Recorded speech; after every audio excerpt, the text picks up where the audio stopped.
Willkommen, bienvenue, welcome to another live stream. This one is called Construction Matters. Stars Hamish McClay as ever from Search Convey. Today's special guest is Michelle Carr, founder of H Squared Construction Limited, and also a stalwart of promoting all things in the industry to do with the subcontractor. Today's topic is all about what have we learned from 2025? What insights have we gained from that? And what can we take forward into 2026? And what does it point us to learn more about? But to start us off, as ever, Hamish McClay. Well, it's great that we've actually got Michelle with us because she's the one who gets out there in the field. She knows where it's all happening because she sees it. She sees it live. All us mere mortals can do is sort of rely on the feedback. And unfortunately, the media doesn't give us the best feedback. The media gives us whatever claptrap it sort of chooses that somebody's actually told them, and out it sort of goes. We do know fundamentally that there's been a lot of things this year which have distracted people from getting on and doing what they want to do. That hasn't helped. However, I believe it's set in motion because they've still got some strategies in place, the government, that we know they're in place now. We know what the score is. I do believe, and I'm sure Michelle will reinforce this, there are things we can now build upon, which we perhaps weren't able to do because we didn't understand the full width of what the government was up to. But in particular, it's to make sure, although that build process is, I think, in a position to start sort of picking up, one of the serious things that will go wrong if you don't get it right in the first place is the contractual arrangement you have as a subcontractor. And that is an area of expertise that Michelle can tell you so much about. And I would suggest probably as a subcontractor, if you're listening into us, you get that contract right, and it will make a world of difference to you. Certainly down the line. Welcome to the show as ever, Michelle. Can you enlarge upon what Hamish has started there? Well, I mean, I don't know what we've necessarily learned. I mean, in all honesty, I think in the construction industry, we've been in limbo this year. I know at the beginning of the year and the back end of last year when the Labour government came in, a lot of people were expecting the interest rates to go absolutely through the roof. So I think a lot of projects were put on hold. There's a lot of projects cancelled August, September last year. People have just kind of been in a bit of limbo waiting to see what happened. And then obviously we were waiting for the budget, and the budget I think is going to be a bit of a disaster for the country, but that's a whole different topic of conversation.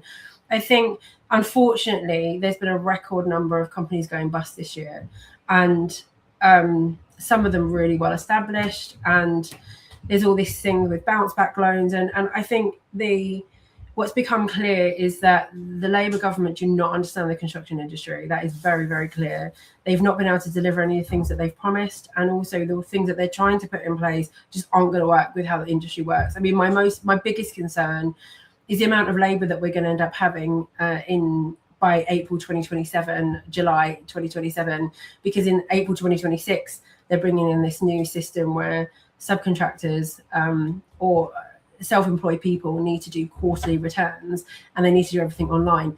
That's just not going to fit with the construction industry. And I have a feeling that a lot of labour is going to walk away from the industry because it's tough. It's really tough out there. And there is money to be made. There is money out there, but it's trying to find it. But everyone has been very, very, very nervous. And I mean, I still haven't seen anything that the government have put in place that's actually helping anything or doing anything that it's supposed to be doing. But the issue with the construction industry is it takes a long time. So are you making reference to making tax digital, the new need for online quarterly returns? Is this the government's attempt to try and treat all industries the same?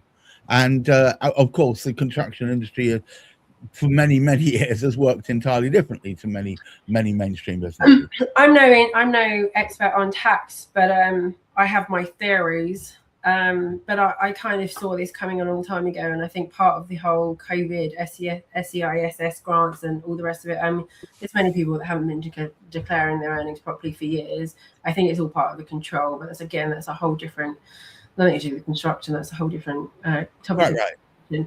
But it's not going to work with I work with these people on a daily basis, and I've helped people with their tax returns on numerous occasions, saying, well, you're entitled to claim this and you're entitled to claim that. And the fact that they have a separate bank account, and you have to have a separate bank account that's just for your business expenses. And I know what these guys are like. They're just going to keep tapping on their card. And yeah, okay, the first 12 months, I'm assuming they're going to get some leeway, but I think after that, when fines start happening, I think it's going to be chaos. And I think so many people are going to leave the industry. And one of the many reasons that my husband is no longer working in the industry is because I know for a while he wasn't going to do it, and I'm not prepared to do it for him. So in preparation of that, I think it's going to have a massive impact on the industry next year. I think it's the wrong thing to do. 2 further questions. Do you think there's been a skills drain because of that? Less and less people wanting to be in construction because they're frightened about this. No. Sorry, because lots of people that I'm talking to haven't got a clue it's coming, even though they've had the letter and it's been going. They're not aware of what the change is, and they're not aware of what's coming, and they're not prepared at all. I mean, these guys just aren't listening, and they'll see a brown envelope. They just don't open it. And they might see an email from HMRC. They just don't open it. I literally, on Friday, I was in the pub and I was talking to people about it on Friday. Not a single one knew anything about it. Good Lord. Because they've been rattling their sabers. They've been rattling their sabers about this to common and garden businesses like mine for, a couple of years now. It was supposed to happen this year, and they put it off to 2026. But it's definitely coming.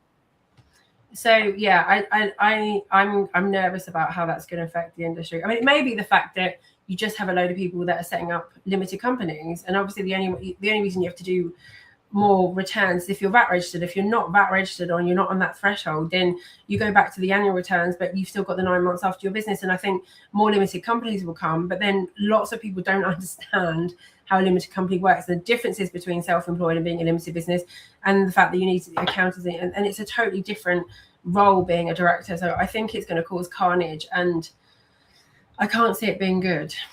And the last question I was going to say before I toss the caber, as it were, back to Hamish, is about the promises of new construction limits, and also, more importantly, new builds, new properties that were promised by the current government. We're nowhere near those figures. Well, it's hard to say what we're near, because as I've explained on numerous occasions, if you're starting to do a new build project or you're looking to do a development, it takes years. And in all honesty, anything they've set up now, I don't even think the Labour government will be still in by the time they start to build it, or by the time it's ready. It takes years. So the promises that they've made were just ridiculous. But I also know, and I'm sure I've mentioned this on previous podcasts, how they also promised to get all of the asylum seekers or immigrants that are in hotels out, and they've done absolutely the opposite. They've cancelled all the contracts. They've cancelled every build that was there to house them, to keep them in the hotels. And so I don't have much faith in our current government delivering anything, to be honest. But even if they do, some of the size of some of the projects they're talking about doing take about 3 or 4 years to get through planning. So when they promise that such and such a thing is going to happen, such as new builds, it's pie in the sky, isn't it? Really? It's not that it won't happen, but it's not going to happen as quickly as they say it is, because you just can't get these things. I mean, you can't even get the surveys done enough, let alone get through planning. And yeah, they're looking at relaxing planning, but all these things take a long time. And I would hope that we'll start seeing some of the projects that they're talking about being built next year. It is possible to do it fast track, but the industry can be slow, and it's dependent on so many different things. And also there's certain times of the year you can and can't do things because of nature and bats, and some areas like where I live, there's newts, and if you miss that deadline of when you're going to start doing it, and the program doesn't work in line with different mating seasons and things like that, you can put the whole project back. And I just think there's a lack of understanding. They're not being advised by people that understand construction, that's for sure. It certainly seems there's been a broad brushstroke attempt to explain it. Hamish, it seems to me that we're held to ransom almost. We come to, I'm desperately trying not to be political, struggling a little bit there, in the sense that we were promised certain things, yet Michelle has pointed out how could they be promising these things when they take umpteen years just to get through planning and surveying and goodness what else. I think it comes back to that basic challenge that we do have, particularly with sort of politicians. They lack that level of understanding in terms of the process, and Michelle sort of pointed that out quite clearly. I mean, one of the stands, I was hoping, because Michelle's such a positive soul, I was hoping she was going to turn around and say, well, we know it's not so good, but we've got this and we've got that. But Michelle's just says, oh, hang on. I have completely forgotten about, first of all, the accounting sort of side of things. So you look at it, the independents who make up and contribute so much to the what is going on in construction, they've been dumped upon. We know basically the first of all, but the fact that the tax situation is sort of fixed. They need more money to be able to survive, so they're just going to end up paying more tax. They're not going to earn more money in reality. They'll end up paying sort of more tax for sort of harder effort if the projects do actually sort of get off the ground. Then you've got the other sort of switch relative to the accounting, because they're independent in sort of can be one of two ways. But you've also got this other situation because of the way the government have handled it. There's an awful lot more people wanting to set up a company, because at least that particular sort of way the taxing is different. But then, of course, you've got the complications of the court. It is just complication after complication after complication. And that's the last thing. What it is with the situation we happen to be in, we just needed to build houses. We didn't need all of these other things to happen to interfere with it, sad. And I think that's what the problem is. We just haven't been able to sort of have the flow of different things that would enable us to actually sort of get the build program there. We've got people who are interested in doing it. We've got builders who are out there who would actually jump into doing the work. But what it actually comes back to, I think it is a matter of looking at the projects. I mean, Michelle did indicate things could happen. I believe we're going to be having a sort of fairly tough winter. So we know winter time is not the best of times sort of anyway, but that you can get some starts in at least. But of course, we don't have enough people.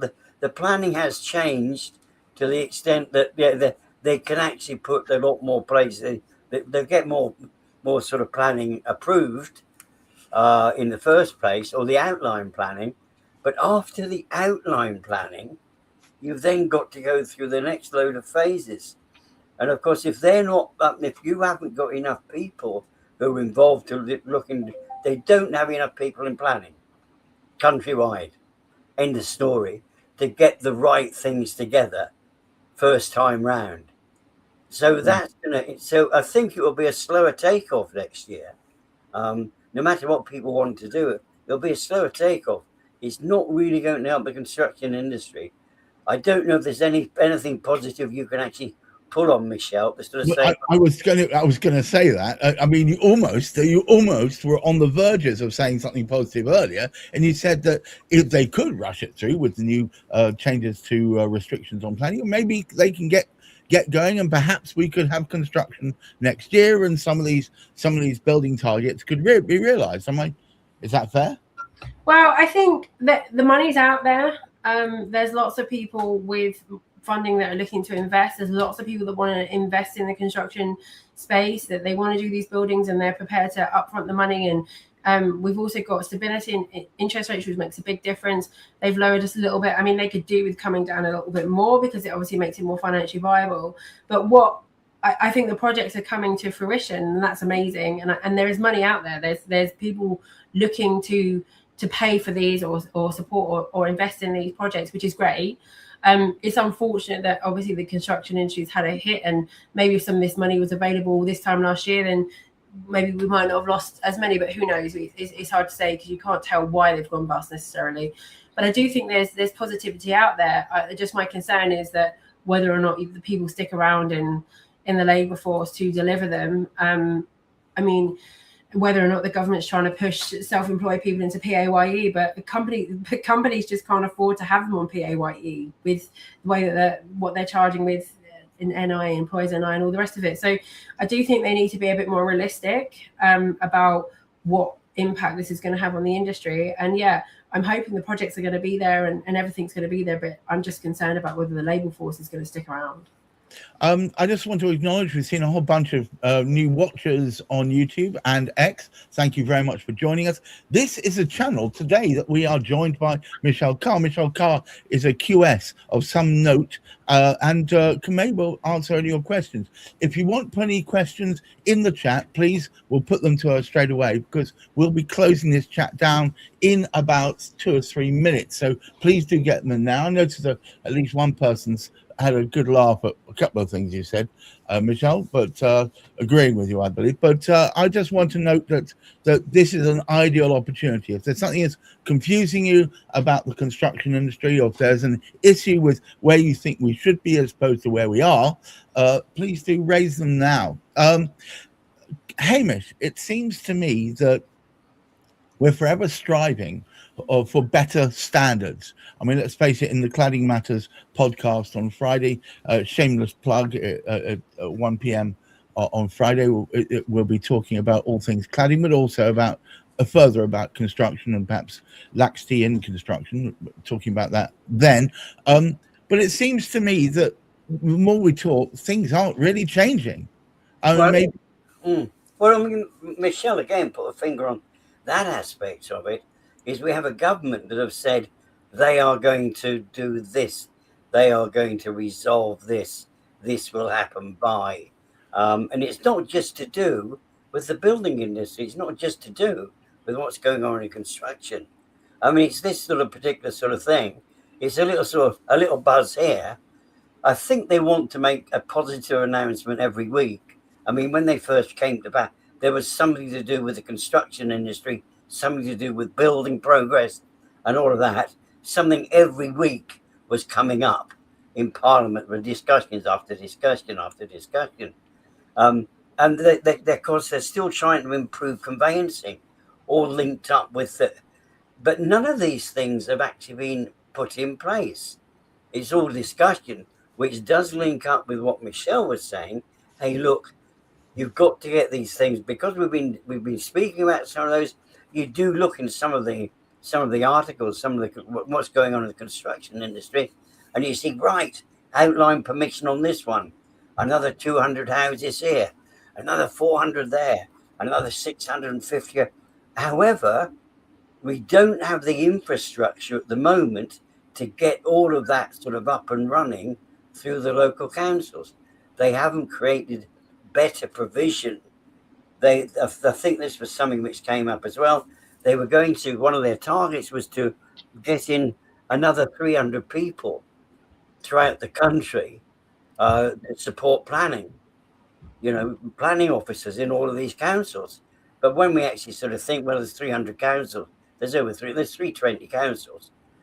That's when you think of where some of these projects are, and of course, London will be a sort of busy place. Where are these people going to come out of the air from? Are they going to be experts straight away?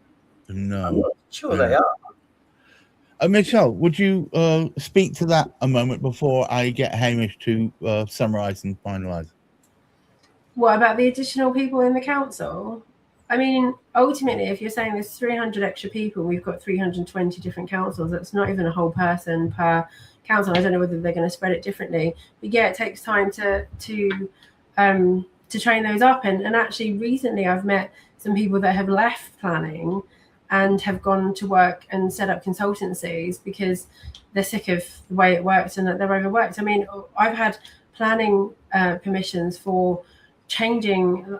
One of my clients was changing a house from a 3-bed to a 5-bed, and it needed to have planning permission because it's a HMO, and it took 22 weeks. Wow. Imagine what building a whole street or village or town or whatever the government's going to do. And yeah, it could be fast tracked, but if that, and you're looking at 2 drawings, and if that information has taken 22 weeks, I mean, what hope have we got of things, even if it was put in 6 months ago? Is it going to be there? And also once you've got the planning and you've got the considerations, then that's when things go out to tender, and that tender process can take up to a year to agree. So yeah, I mean, helping with planning, getting things through, but providing they understand, they need to be trained, and that takes time. Hamish, would you care to take us home? Well, I think we have a future. There's no there's no challenge with that. We can see there is a future there.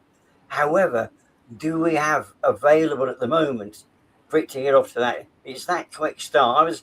I was thinking, I was hopeful that we'd come up and we could sort of turn around and say, yes, it looks as though, yes, it's been slow. It's been purposely slow because of government intervention. Hopefully, when we know when everything's coming into place, but when we add together all of those particular aspects and look at the infrastructure that we have to get these buildings off the ground, to get the site established, to start off with, to get the boards up outside. I mean, that takes long enough. But if we haven't got the full permission through, it's still not ready to start. So, yes, it is there. There's a purposeful future. Do please, guys, hang around if you're in the construction industry, because we do need you. There's the desperate need for you. So don't go leaving us. Don't go leaving us. But for heaven's sake, if you are setting up a contract with one of those bigger contractors, do go about it the right way. You need to speak to somebody like Michelle to ensure that you've got it right. Was it Martha and the Vandellas, or maybe even the communards who said, don't leave me this way? And that's what Hamish is appealing to all of you out there in construction. Don't worry, good stuff is around the corner, we hope. It only remains for me to say thank you so much, Michelle Carr, founder of 8 Squared Construction. She's an excellent QS, so if you want information, do look her up. She's available for consultation, and we'll give you the best advice. And Hamish McClay, as ever, founder of the channel, our Lord and Master. And thank you once and all of you out there taking an interest in this. Please watch throughout the week. We have 5 different podcasts for you to tune into, all different aspects of construction and property, and it will really give you conversation about the topic that you so thirst for right there. But until next time, keep your feet on the ground, keep reaching for the stars, and please, for goodness sake, look after your mental health over this holiday season. Until next time, bye-bye.